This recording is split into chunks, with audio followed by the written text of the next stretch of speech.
Miris, meriam London mati kutu di ibu kota Prancis. Chaos, insiden gas air mata melibatkan fans PSG. Waduh, Liverpool tiba-tiba mau baca KDB. United mau bikin tifo baru lebih bagus dari Arsenal gak ya? Donald Trump minta FIFA ajak Rusia ke Piala Dunia 2026.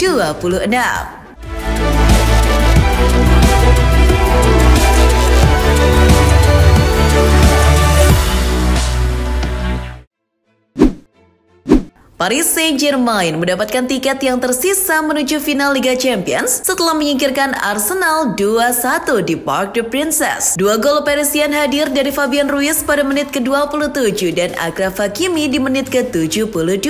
Sementara satu gol meriam London dikemas melalui kaki Bukayo Saka pada menit ke-76. Atas hasil ini, PSG dipastikan berjumpa Inter Milan di final yang diselenggarakan di Allianz Arena Munchen. Selepas tampil gemilang dan membawa PSG melangkah ke final, Gianluigi Donnarumma secara buka-bukaan mengatakan kalau PSG saat ini sangat jauh lebih solid sejak kepergian Kylian Mbappe. Melansir dari Tribal Football, Donnarumma menggambarkan laga melawan Arsenal dini hari tadi sebagai puncak tertinggi dari kekompakan antara satu pemain dengan pemain lain. Kiper timnas Italia itu menilai hengkangnya Mbappe justru tambah mempererat kerjasama tiap sektor sehingga tujuan untuk meraih banyak piala musim ini termasuk Liga Champions lebih terbuka. Sementara itu, tersingkirnya Arsenal dari peta perebutan gelar juara Eropa membuat masa depan Mikel Arteta di kursi pelatih berpeluang besar segera berakhir. Mengutip dari Talksport, fans The Gunners menumpahkan sumpah serapahnya pada pelatih asal Spanyol dan berharap petinggi klub untuk cepat sadar dengan mendepak Arteta. Ini sudah musim kelima Arteta mengambil alih jabatan pelatih Arsenal, tapi fans tetap tak puas hati dengan proses yang dibangunnya. Belum ada kabar lanjutan dari manajemen London Merah perihal desakan fansnya meningkat usai semifinal. Masih seputar laga PSG versus Arsenal. Jalanan protokol di Paris terutama yang berdekatan dengan Parc des Princes mendadak chaos setelah polisi melemparkan gas air mata untuk membubarkan euforia fans di jalan. Menurut The Sun, gas air mata muncul karena polisi melihat massa fans PSG dalam jumlah banyak yang berselebrasi dengan rusuh hingga mengganggu pengguna jalan selepas gol pembuka Fabian Ruiz. Massa dengan cepat bubar setelah polisi anti huru-hara Prancis tiba dengan melepaskan tembakan ke udara dan melempar granat gas air mata. Akibat insiden ini, terbit himbauan untuk menghindari pusat keramaian termasuk stasiun metro.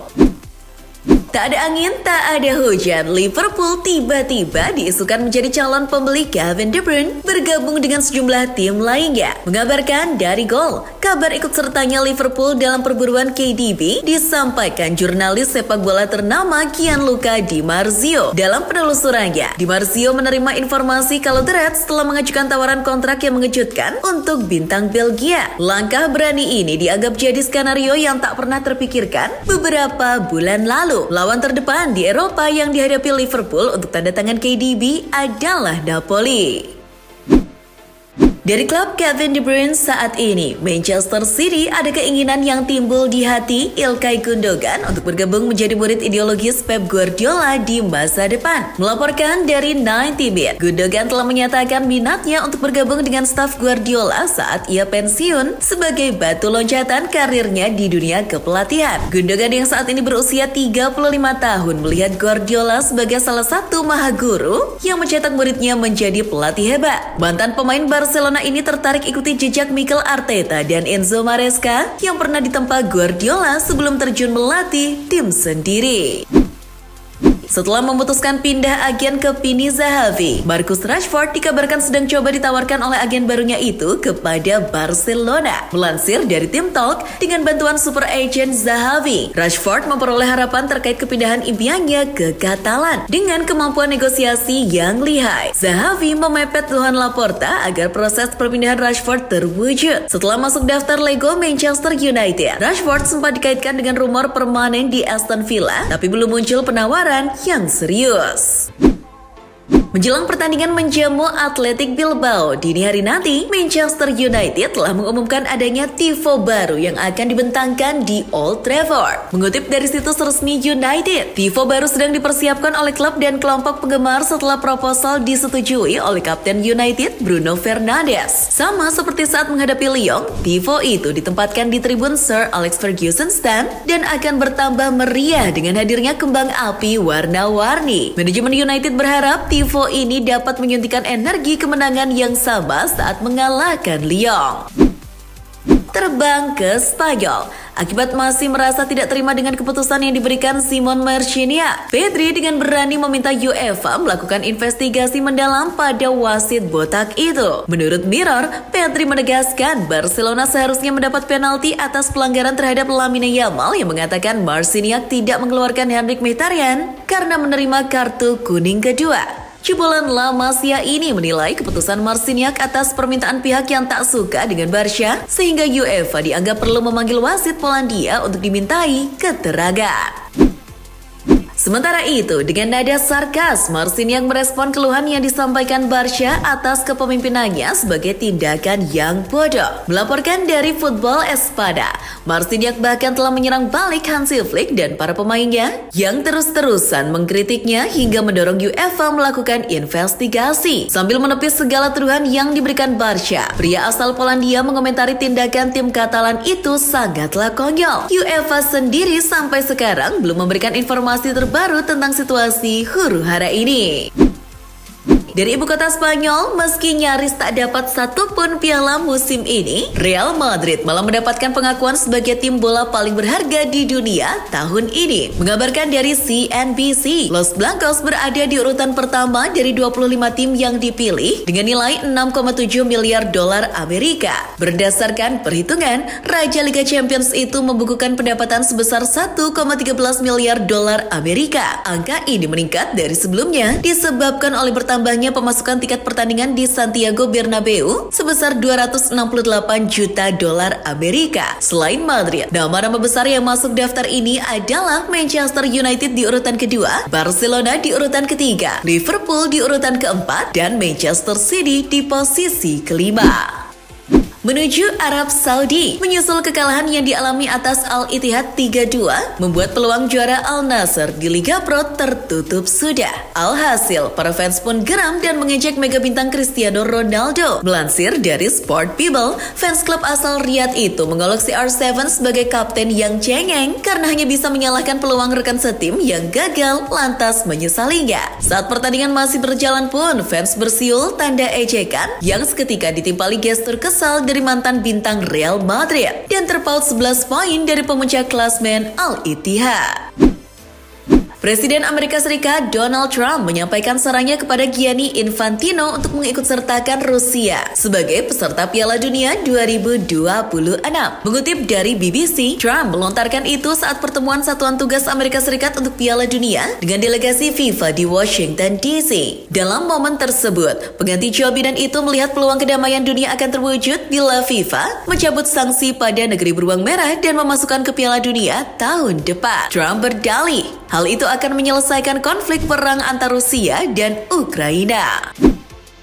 Dari sepak bola dalam negeri, terkait penambahan pemain naturalisasi untuk timnas U17, PSSI mengatakan kalau itu tergantung pada kebutuhan Nova Arianto sebagai pelatih. Menurut Okezon, Arya Sinulinga menegaskan pemain naturalisasi tambahan di Garuda Muda U17 tergantung sepenuhnya kepada Coach Nova. Jika dibutuhkan, federasi siap membantu mencarikan. Anggota Exco PSSI itu menambahkan, keputusan penambahan tenaga baru ada di tangan karena dialah yang paham apakah kekuatan timnya sudah baik atau perlu ditambah.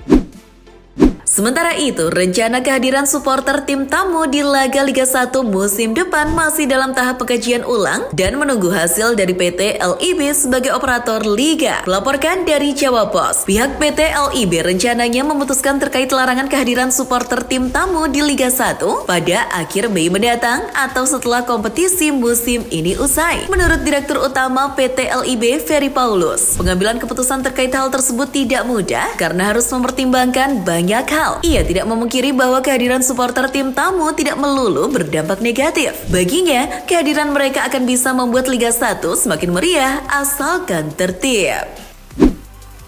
Manchester City tampaknya lagi doyan dengan pemain dari Crystal Palace dan berencana untuk menyusun tawaran demi mendatangkan 2 pemain sekaligus dari Selhurst Park. Melansir dari 90 Min, The Sky Blues menargetkan Adam Wharton dan Eberechi Eze dalam sekali pembelian dengan nilai total 118,8 juta pounds. Keduanya dipilih sebagai penerus jangka panjang pengganti Kevin De Bruyne dan Rodri. Wharton dan Eze memang menjadi komoditas yang ramai diminati oleh peserta Premier League, sehingga City harus serius menggodanya.